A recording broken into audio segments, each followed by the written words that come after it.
नमस्कार बच्चों, the Hindi academy channel पर मैं यशबाला आप सभी का स्वागत करती हूँ। कैसे हो बच्चों? मैं समझती हूँ, मैं उम्मीद करती हूँ कि आप सभी स्वस्थ होंगे और पढ़ाई में लगे होंगे। बच्चों, आज हम लाशा की ओर चैप्टर पढ़ेंगे, जिसके लेखक है राहुल सांकृत्यान।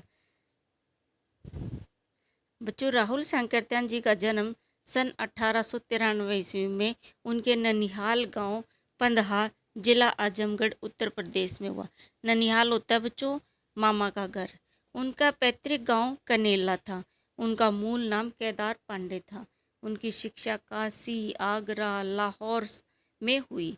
सन 1930 में उन्होंने श्रीलंका जाकर बौद्ध धर्म ग्रहण कर लिया। तब से उनका नाम राहुल सांकृत्यान हो गया। यानी बच्चों, पहले तो उनका क्या नाम था? केदार पांडे।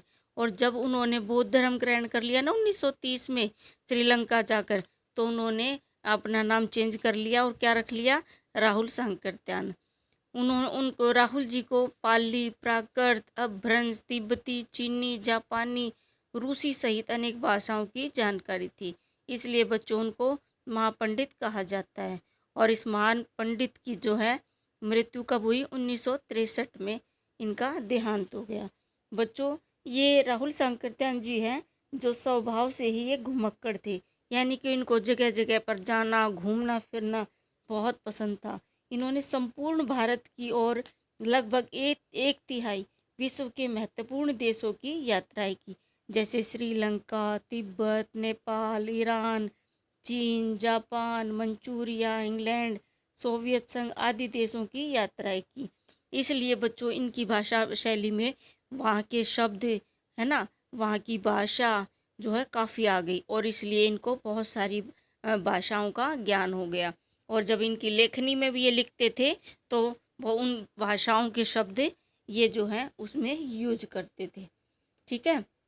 इन्होंने बहुत सारी आत्मकथा, यात्रा वृत्तांत और जीवनी आलोचना ये बहुत सारे लिखे हैं, जैसे मेरी जीवन यात्रा, दिग्दर्शन, 22वीं सदी, वोल्गा से गंगा, भागो नहीं दुनिया को बदलो, दिमागी गुलामी, घुमक्कड़ शास्त्र, इनकी प्रमुख कृतियाँ थी।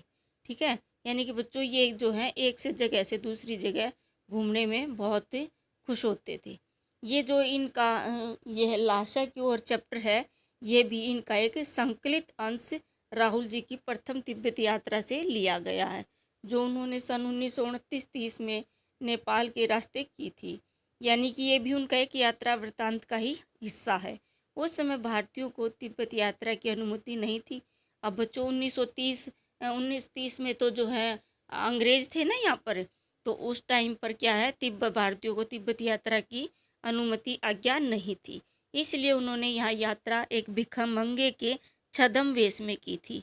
यानी भिखमंगे के वेश में की थी। इसमें तिब्बत की राजधानी क्या? लहासा की ओर जाने वाले दुर्गम रास्तों का वर्णन उन्होंने बहुत ही रोचक शैली में किया। यानी कि उन्होंने जो जो अनुभव किया ना बच्चों, उसी को ही अपनी जो है लेखनी में उतारा है, वही अपना अनुभव लिखा है। इस यात्रा वृत्तांत से हमें उस समय के तिब्बती समाज के बारे में भी जानकारी मिलती है। यानी कि बच्चों उस टाइम पर वहाँ पे क्या रीति रिवाज थे, कैसा लोगों का व्यवहार था, क्या उनको कठिनाइयाँ थी, क्या वहाँ पर थी सुविधाएं थी, इन सब बारे में जो है राहुल सांकृत्यान जी लिखते हैं और बताते हैं। ठीक है। ये उनकी पहली यात्रा का वर्णन है। लासा की ओर, वह नेपाल से तिब्बत जाने का मुख्य रास्ता है। फरी कलिंगपोंग का रास्ता जब नहीं खुला था तो नेपाल ही नहीं, हिंदुस्तान की भी चीज़ें इसी रास्ते तिब्बत जाया करती थी। अब बच्चों उस टाइम अंग्रेज थे, तो कह रहे हैं कि पहले जब फरीकोल कलिंपोंग का रास्ता नहीं खुला हुआ था ना, तो नेपाल के जरिए ही जो है सामान आता जाता था, हिंदुस्तान आता था और तिब्बत जाता था। ऐसे ही तिब्बत से आता था और हिंदुस्तान भी आता था। ठीक है। यह व्यापारिक ही नहीं, सैनिक रास्ता भी था। यानी कि यहाँ से केवल व्यापार ही नहीं होता था, बल्कि एक दूसरे के सैनिक भी आते जाते रहते थे। इसी जगह जगह फौजी चौकियाँ और किले बने हुए थे। अब बॉर्डर था बच्चों वहाँ पर, तो क्या था, बहुत सारी फौजियों की चौकियाँ बनी हुई थी, जिनमें कभी चीनी पलटन रहा करती। आजकल बहुत से फौजी मकान गिर चुके हैं। अब वहाँ पर वो फौजी नहीं रहते, इसलिए कहते हैं बच्चों, जब काफ़ी टाइम किसी की मकान की मरम्मत ना की जाए ना चौकियों की, तो गिरने लग जाती है ना बारिश हवा के कारण, तो वो भी गिर चुके थे।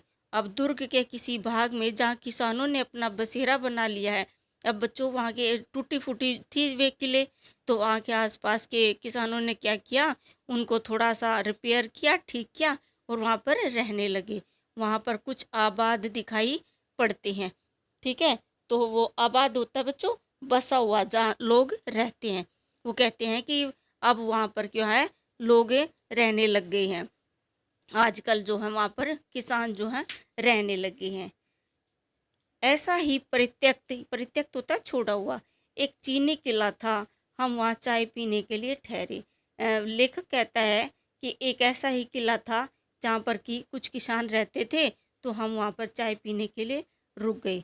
तिब्बत में यात्रियों के लिए बहुत सी तकलीफ़ें भी हैं और कुछ आराम की बातें भी। वो कहते हैं कि बहुत सारी सुविधाएं भी हैं, लेकिन जो है कुछ जो है तकलीफ़ भी हैं, कष्ट भी हैं। वहाँ जाति-पाति, छुआ-छूत का सवाल ही नहीं। वो कहते हैं बच्चों कि सबको बराबर समझा जाता है, कोई जात-पात, कोई छुआ-छूत नहीं है और न ही औरतें पर्दा करती हैं। और जैसे हमारे यहाँ घूंघट करते हैं ना, तो ऐसे कहते हैं कि ना तो घूंघट करते हैं और जो है आदमी और औरत को बराबर का दर्जा दिया जाता है, किसी को भी छोटा-बड़ा नहीं माना जाता। बहुत निम्न श्रेणी के भिखमंगों को लोग चोरी के डर से घर के भीतर नहीं आने देते। यानी कि बहुत ही जो ये दिखाई देता है ना कि डरावना सा है, मतलब उसकी नज़र से ही पता चलता है, मतलब कि बहुत ही बिल्कुल फटे पुराने से ऐसे लगे ना कि ये तो भाई चोरी होगा पक्का। तो कहता है कि ऐसे व्यक्तियों को घर के अंदर नहीं घुसने देते, नहीं तो आप बिल्कुल घर के भीतर चले जा सकते हैं। कहते हैं नहीं तो आप आराम से घर में चले जाओ, कोई कुछ नहीं कहता, टोकता नहीं है कोई भी। चाहे आप बिल्कुल अपरिचित हो, तब भी घर की बहू या सासू को अपनी झोली में से चाय दे सकते हैं। यानी कि अपनी जो झोली बना कर रखते हैं ना भिखमंगे, मांगा हुआ सामान उसमें डाल लेते हैं। वो कहते हैं कि अपनी झोली में से चाय का सामान निकाल के दे दो, तो कोई भी आपके लिए वह आपके लिए पका देगा, यानी कि चाय बना देंगे। मक्खन और सोडा दे दीजिए। बच्चों जैसे हमारे यहाँ पर कई तरह की चाय बनती है ना, जैसे ग्रीन टी, ब्लैक टी, है ना, सिंपल टी, है ना, ऐसे, तो वहाँ पर भी मक्खन और सोडे की चाय बनती है। वह चाय चौंगी में कूटकर उसे दूध वाली चाय के रंग की बना के मिट्टी के टोटीदार बर्तन में रख के आपको दे देगी। यानी कि वो चाय उस मक्खन और सोडा लेके और आपको चाय बनाकर और बर्तन में डालकर दे देगी। यदि बैठक की जगह चूल्हे से दूर है, वो कहते हैं कि बैठक होती है बच्चों जहाँ पर जेंट्स बैठते हैं एक साइड थोड़ा सा दूर, कहते हैं कि अगर बैठक की जगह जो है चूल्हे से यानी कि रसोई से दूर है और आपको ये डर है कि मक्खन उसकी चाय में पूरा नहीं डालेंगे, तो आप खुद जाकर अपनी चाय में जो है मक्खन डलवा कर पी सकते हैं। चाय का रंग तैयार हो जाने पर फिर नमक मक्खन डालने की ज़रूरत नहीं, ठीक है। तो कहते हैं कि फिर आप अपने सामने जो है तैयार करवा सकते हो, वे मना नहीं करते, ठीक है। प्रत्यक्त चीनी किले में जब हम चलने लगे, यानी कि वो कहता है कि जब हम उस छोड़े हुए चीनी किले से हम चलने लगे, तो एक आदमी राहगीरी मांगने आया। राहगीरी होता है बच्चों टैक्स, अ, ठीक है। तो कहता है कि एक व्यक्ति जो है राहगीरी मांगने आया, टैक्स मांगने आया। हमने वे दोनों चिट्ठे उसे दे दी। शायद उसी दिन हम थोंगला के पहले के आखिरी गांव में पहुंच गए। उनके पास किसी की दी हुई चिट होंगी, किसी बड़े व्यक्ति की, कि वो उससे टैक्स नहीं लगेगा। तो उन्होंने क्या किया, वो उसकी वे दोनों चिट उनको दे दी और वे कहाँ पहुँच गए, थोंगला के आखिरी गांव में पहुँच गए। इसके बाद यहाँ भी सुमति के जान पहचान के आदमी थे। सुमति कौन था बच्चों, एक बौद्ध भिक्षु था, जहाँ पर वहाँ पर सब उसको जानते थे, यजमान मानते थे, उसको देते थे, पूजते थे, ठीक है। और भिखमंगे रहते भी ठहरने के लिए अच्छी जगह मिल गई। अब उस सुमिति की जान पहचान के कारण वे भिखमंगे का वेश धारण कर रखा था ना, लेकिन फिर भी उनको अच्छी जगह मिल गई। 5 साल बाद हम इसी रास्ते लौटे थे। अब लेखक एक तो अपनी पहली यात्रा का वर्णन कर रहा है और फिर एक उसने दूसरी यात्रा जो 5 साल बाद की थी उस यात्रा का वर्णन कर रहा है। कि कहता है कि जब हम पहली बार गए तो भिखमंगे के वेश में गए थे, लेकिन जब हम 5 साल बाद गए तो हम जो है एक भद्र व्यक्ति यानी कि एक सभ्य व्यक्ति के रूप में गए थे, ठीक है। और वो उस समय कहाँ गए थे? घोड़ों पर सवार होकर, बिल्कुल बहुत अच्छी तरह से तैयार होके। किंतु उस वक्त किसी ने हमें रहने के लिए जगह नहीं दी। वो कहता है कि जब भिखमंगे गए थे ना बन के, तब तो हमें बहुत इज्जत मान सम्मान दिया, लेकिन जब हम बिल्कुल सभ्य बनकर गए ना घोड़े पर सवार होकर, तब वो हमें कोई भी किसी ने मान सम्मान नहीं दिया। किंतु हम गांव के एक सबसे गरीब झोपड़े में ठहरे थे। बहुत कुछ लोगों की उस वक्त की मनोवृत्ति पर ही निर्भर है। वो कहता है कि उस समय भी लोगों की मनोवृत्ति जो है बदल चुकी थी। पहले उनके अंदर कुछ और संस्कार थे, लेकिन बाद में उसके संस्कारों में जो है उसकी जो है काफ़ी बदलाव आ गया था। खासकर शाम के वक्त छंग पीकर, छंग होता है बच्चों एक शराब की तरह तरल पदार्थ होता है, पीकर हम बहुत कम होश हवास में दुरुस्त रखते हैं। यानी कि जब वो शराब पी लेते हैं ना, छंग होता है शराब की तरह, तो कहता है कि कोई भी होश में नहीं रहता। हम अब हमें सबसे विकट डांगा थोंगला पार करना था। वो कहता है कि अब सबसे हमें जो मुश्किल घड़ी थी ना, वो थोंगला को पार करना था। डाड़े तिब्बत में सबसे खतरे की जगह। वो कहता है कि ये सबसे मुश्किल जगह थी, क्योंकि यहाँ पर बहुत ऊंचाई थी। 16-17 हज़ार फीट की ऊंचाई होने के कारण उनके दोनों तरफ मीलों तक कोई गांव गिराव नहीं होते। नदियों के मोड़ और पहाड़ों के कोनों के कारण बहुत दूर तक आदमी को देखा नहीं जा सकता। और वो बच्चों फिर वो तो डरावना सा होगा ना कि जहाँ पर दूर तक कोई आदमी ना दिखाई दे, है ना, बड़े बड़े पहाड़ नदियाँ हों, है ना, इतनी ऊंची जगह पर जाना, 16-17 हज़ार फीट ऊंचाई पर जाना कितना मुश्किल होगा, है ना। तो वो कहते हैं कि बहुत मोड़ थे, पहाड़ थे, इसके कारण जो वहाँ पर कोई भी आदमी दिखाई नहीं देता था। डाकू के लिए यही सबसे अच्छी जगह। अब डाकू तो ऐसी जगह छिपेंगे ना जहाँ पर आसपास कोई आदमी ना हो, पहाड़ हो, ताकि वे अच्छी तरह छुप जाए, है ना। तो कहता है कि वहाँ पर डाकू के छुपने के लिए सबसे अच्छी जगह थी। तिब्बत में गांव में आकर खून हो जाए तब तो खूनी को सजा भी मिल सकती है, लेकिन इन निर्जन स्थलों पर मरे हुए आदमियों के लिए कोई परवाह नहीं करता। जो कहता है कि तिब्बत में अगर गांव में किसी को मार देना तो सजा हो सकती है, लेकिन ऐसे ऊंचे पहाड़ों पर आकर कोई किसी को मार दो चाहे, कोई सजा नहीं होगी, क्योंकि वहाँ कोई गवाह थोड़ी ना होगा, बच्चों के आसपास कोई आदमी तो था नहीं। तो कहता है कि कोई गवाह नहीं होगा, इसलिए किसी को भी सजा नहीं हो सकती। लेकिन इन निर्जन स्तरों पर मरे हुए आदमियों के लिए कोई परवाह नहीं करता। सरकार खुफिया विभाग और पुलिस पर इतना खर्च नहीं करती। सरकार भी इतने ऊंचे पहाड़ों पर सैनिकों को भेजने के लिए कोई खर्चा नहीं करती। वहाँ गवाह भी तो कोई नहीं मिल सकता। अब इतने ऊंचे पर कौन गवाह मिलेगा, है ना। तो कहता है कि कोई भी वहाँ पर गवाह नहीं मिल सकता। डकैत पहले आदमी को मार डालते हैं, उसके बाद देखते हैं कि कुछ पैसा है कि नहीं। अब देखो वहाँ पर इतना डर खत्म हो चुका है डाकुओं में। वो पहले ये नहीं देखते कि इसके पास पैसा है उसी को मारो, नहीं जो भी मिले उसी को मार दो, चाहे उसकी जेब में कुछ भी ना हो, वो ये नहीं देखते, ठीक है। वो पहले मार देते हैं और फिर उसकी जेब में देखते हैं कि कुछ है कि नहीं है, और फिर निकाल कर भाग जाते हैं। ऐसे करते हैं वहाँ पर। हथियार का कानून न रहने का कारण यहाँ लाठी की तरह लोग पिस्तौल बंदूक लिए फिरते हैं।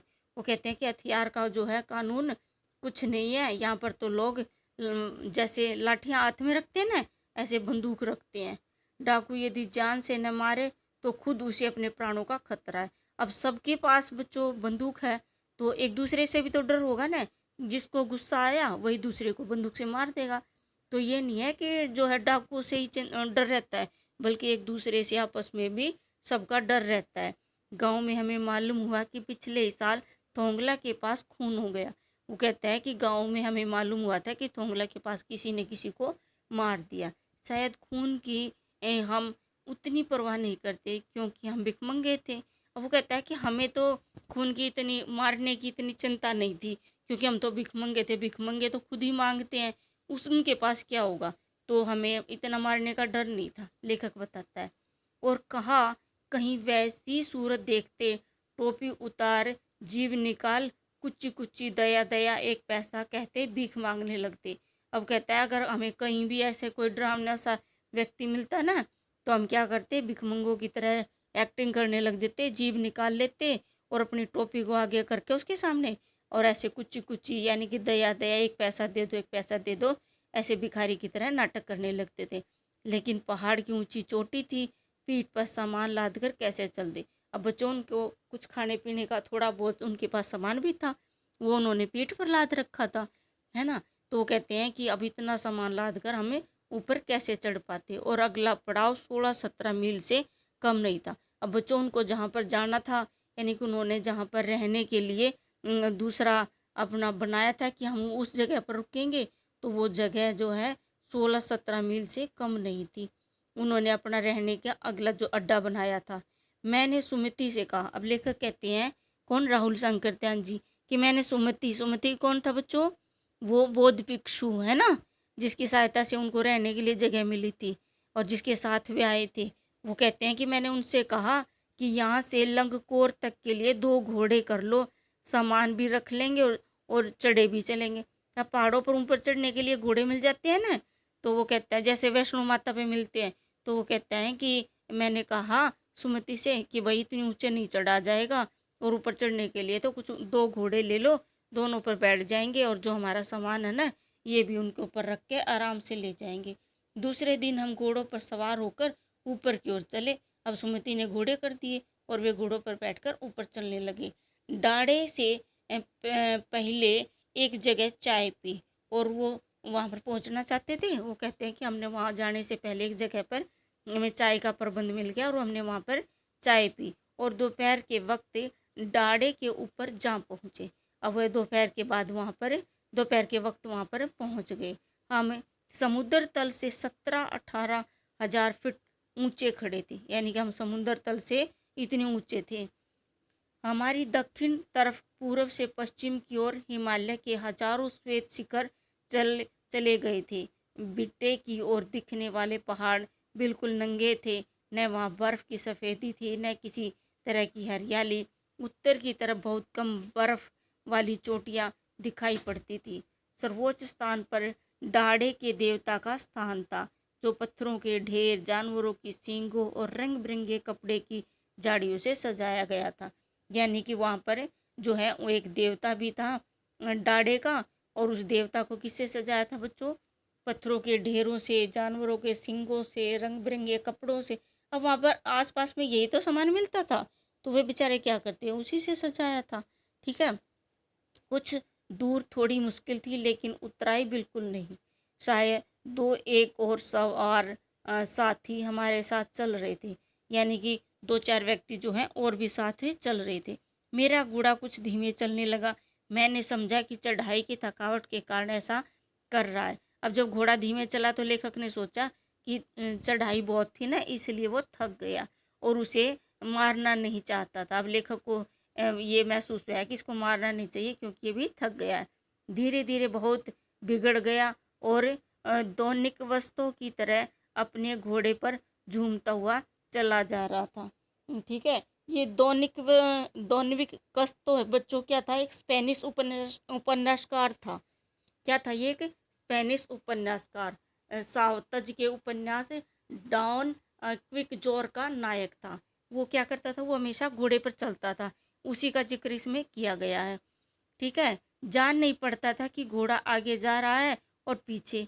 अब वो धीरे धीरे बिल्कुल चल रहा था, तो लेखक कह रहा है कि मुझे यही नहीं आभास हो रहा था कि आगे जा रहा है या पीछे जा रहा है ना। जब मैं जोर देने लगता तो वह और सुस्त पड़ जाता। अब वो उसको ज़बरदस्ती आगे चलाता हिला हिला के, तो वो और ही ढीला हो जाता। एक जगह 2 रास्ते फूट रहे थे, मतलब 2 रास्ते निकल रहे थे। मैं बाएं का रास्ता ले मील 1.5 मील चला। वो कहता है कि मैंने बायां रास्ता चुना और मैं 1-1.5 मील तक चला। ठीक है, आगे एक घर में पूछने से पता लगा कि लंगकोर का रास्ता दाहिने वाला था। अब वो इतनी मुश्किल से तो 1-1.5 मील गया, लेकिन उसको किसी ने बताया कि जो ये बायां रास्ता है ना, ये गलत चुन लिया, दाहिना रास्ता जाएगा लंगकोर तो। ठीक है, फिर लौट कर उसी को पकड़ा। अब वो वापस आया 1-1.5 मील और फिर उसको बायां रास्ता पकड़ा उसने।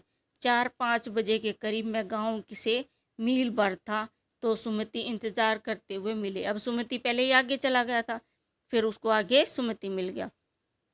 मंगोलों का मुंह वैसे ही लाल होता है और अब तो वह पूरे गुस्से में थे।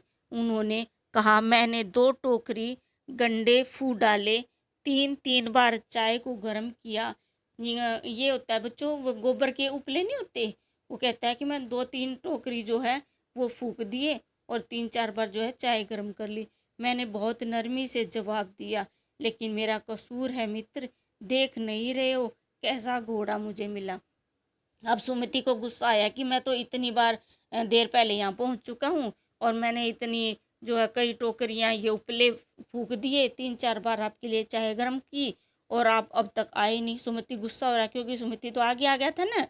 तो वो लेकिन वो कहता है कि मेरा लेखक कहता है कि मेरा क्या कसूर मित्र, ये जो है ये मुझे गधा ही ऐसा मिला है, घोड़ा ही ऐसा मिला मुझे, इसलिए मेरा कसूर नहीं है मित्र, ये चल ही नहीं रहा था, देख नहीं रहे हो कैसा घोड़ा मुझे मिला। वो कहता है देख लो।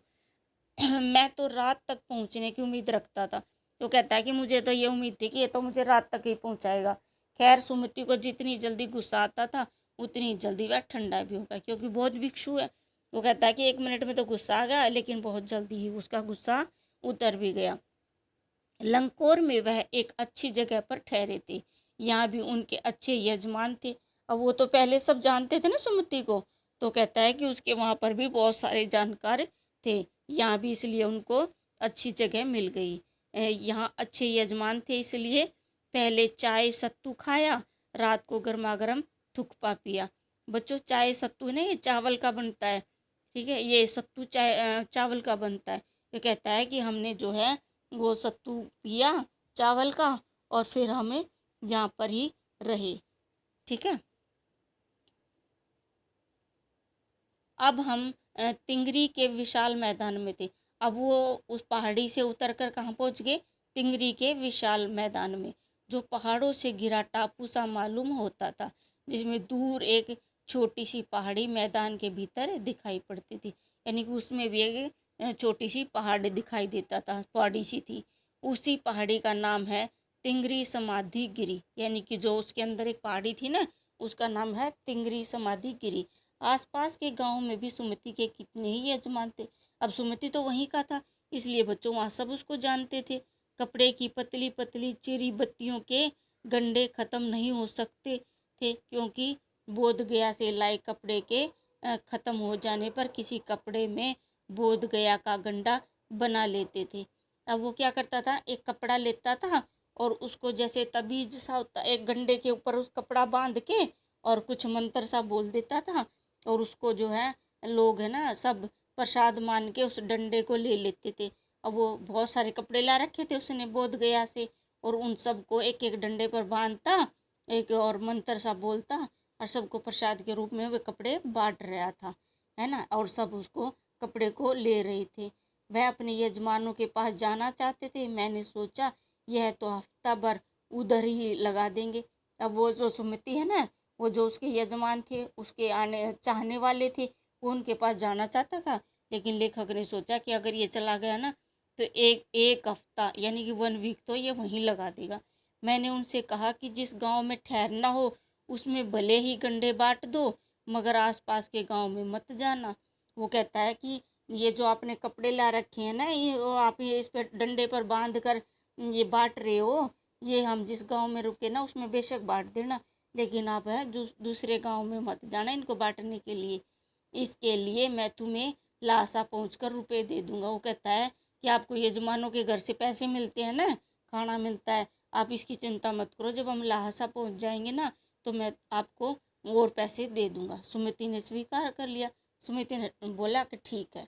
दूसरे दिन हमने भरिया ढूंढने की कोशिश की, लेकिन कोई न मिला। सवेरे ही चल दिए होते तो अच्छा था, लेकिन अब 10-11 बजे की तेज धूप में चलना पड़ रहा है। तिब्बत की धूप भी बहुत कड़ी मालूम होती है। अब बच्चों वहाँ पर जितनी ठंडक भी थी तो वहाँ पर गर्मी भी बहुत थी। यद्यपि थोड़े से भी मोटे कपड़े से सिर को ढाक ले तो गर्मी खत्म हो जाती। आप 2 बजे सूरज की ओर मुंह करके चल रहे हैं, ललाट धूप से जल रहा है।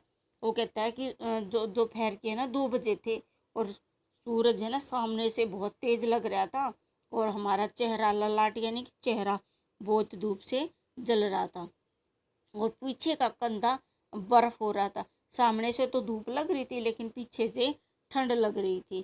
फिर हमने पीठ पर अपनी अपनी चीज़ें लादी यानी कि जो हमारे पास सामान था वो कहता है सुमति ने और लेखक ने अपनी पीठ पर बांध लिया, डंडा हाथ में लिया और चल पड़े। यद्यपि सुमति के परिचित तिंगरी में भी थे लेकिन वह एक और यजमान से मिलना चाहते थे। यानी कि जो तिंगरी स्थान पर है ना ये जा रहे थे वहाँ पर भी उसके सुमति के जानकार थे। इसलिए आदमी मिलने का बहाना कर शेखर विहार की ओर चलने के लिए कहा। तिब्बत की जमीन बहुत अधिक छोटे बड़े जागीरदारों से बटी थी। अब वहाँ पर क्या क्या बताते हैं कि वहाँ पर जागीरदारी प्रथा थी और वहाँ पर छोटे छोटे जो है ऐसे जागीरदारों में बटे हुए थे जमीन। इन जागीरों का बहुत ज़्यादा हिस्सा मठों विहारों के हाथ में है। अब वहाँ पर बौद्ध था ना बच्चों, बौद्ध धर्म था तो वहाँ पर बहुत सारे मठ थे। अब मठों में जो है ये जागीरदार अपना जो कुछ न कुछ हिस्सा देते रहते थे। अपनी अपनी जागीर में हर एक जागीरदार कुछ खेती खुद भी करता था। यानी कि जो जमींदार था ना वो खुद भी करता था कुछ खेती और दूसरों से भी करवाता था, जिसके लिए मजदूर बेगार में मिल जाते हैं। ऐसे ही ना जो गरीब हैं बेचारे हैं ना भूखे हैं उनको क्या करते थे थोड़ा बहुत देकर, बहुत उनकी मजदूरी जितनी वे काम करते थे उतनी नहीं बल्कि थोड़ा थोड़ा देकर, ठीक है, थोड़ा सा ही देकर और जैसे खाना खिला दिया, किसी को पुराने कपड़े दे दिए, सिर्फ इसी में ही पूरा दिन काम करवाते थे वे, ठीक है। खेती का इंतजाम देखने के लिए वहाँ कोई भिक्षु भेजा जाता है और जो जागीर के आदमियों के लिए राजा से काम नहीं होता। शेखर की खेती के मुखिया भिक्षु बड़े भद्र पुरुष थे। वह बहुत प्रेम से मिले। हालांकि उस वक्त मेरा भेष ऐसा नहीं था कि उन्हें कुछ ख्याल करना चाहिए था। यह एक अच्छा मंदिर था जिसमें कंजूर बुद्ध वचन अनुवाद की हस्तलिखित 103 पोथियाँ रखी हुई थी। अब वो मंदिर के बारे में बताते हैं कि यहाँ पर एक मंदिर भी था जिसमें जो है वो बुद्ध वचन की वो 103 हस्तलिखित यानी कि हाथ से लिखी हुई पोथियाँ रखी थी। मेरा आसन भी वहीं लगा। वह बड़े मोटे कागज पर अच्छे अक्षरों से लिखी हुई थी। एक एक पोथी 15-15 शेर से कम नहीं रह गई होगी। वो कहता है कि एक एक पोथी है ना 15-15 शेर यानी 15-15 किलो से कम नहीं थी। सुमति ने फिर आसपास अपने यजमानों के पास जाने के बारे में पूछा। सुमति ने कहा कि जो मेरे आसपास में मेरे यजमान हैं, मेरे जानकार हैं, क्या मैं उनके पास चला जाऊं? मैं अब पुस्तकों के भीतर था इसलिए मैंने उन्हें जाने के लिए कह दिया। वो कहता है कि अब की बार मैंने कह दिया कि तुम चले जाओ। दूसरे दिन वह गए। मैंने समझा था कि 2-3 दिन लगेंगे लेकिन वह उसी दिन दोपहर बाद चले आए। तिंगरी गांव वहाँ से बहुत दूर नहीं था। हमने अपना अपना सामान पीठ पर उठाया और भिक्षु नशे में विदाई लेकर चल पड़े। क्या किया उन्होंने? फिर वहाँ से चल पड़े। किसके साथ? सुमति के साथ। तो बच्चों ये रही उनकी यात्रा वृत्तांत जब वो पहली बार तिब्बत यात्रा पर गए थे। तो बच्चों नेक्स्ट चैप्टर में हम इसके क्वेश्चन आंसर करेंगे और मैं उम्मीद करती हूँ कि आपने ये चैप्टर जो है अच्छी तरह से समझा होगा। थैंक यू फॉर वॉचिंग बच्चों।